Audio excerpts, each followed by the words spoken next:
ఈ ముఖ్యమంత్రి గారు కూడా ఢిల్లీ వేదికగా టెలిఫోన్ ట్యాపింగ్ తప్పు కాదు అని చెప్పి రకరకాల, ఇది సాక్షి పత్రికలో వచ్చింది, అదేవిధంగా ఆర్టీఓలో వచ్చింది, టెలిఫోన్ ట్యాపింగ్ తప్పు కాదు, టెలిఫోన్ ట్యాపింగ్ జరుగుతూనే ఉంటుంది అని చెప్పి ఈ ముఖ్యమంత్రి గారు కూడా చాలాసార్లు చెప్పిండ్రు, ఢిల్లీ వేదికగా చెప్పిండు. చాలా పత్రికల్లో కూడా ఇది ప్రచురితమైంది.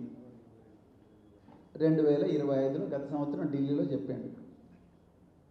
మరి ఈరోజు ఇదే ముఖ్యమంత్రి గారు ఇదే ట్యాపింగ్ కేసును, నేను మళ్ళీ చెప్తున్నా, ఈ ట్యాపింగ్ అనేది దేశ రక్షణ కోసం గోప్యంగా పోలీసులు మాత్రమే చేసే కార్యక్రమం.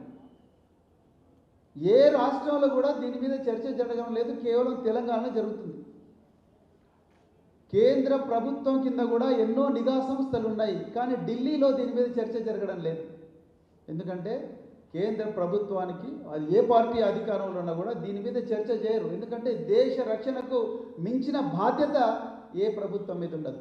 కానీ 4 గోడల మధ్యలో జరగాల్సిన ఈ ట్యాపింగ్ వ్యవహారం, చట్టబద్ధంగా జరుగుతున్న ఈ ట్యాపింగ్ వ్యవహారాన్ని బజారుకి ఇచ్చిన అపఖ్యాతి ఇలా రేవంత్ రెడ్డి గారు మూట కట్టుకున్నారు.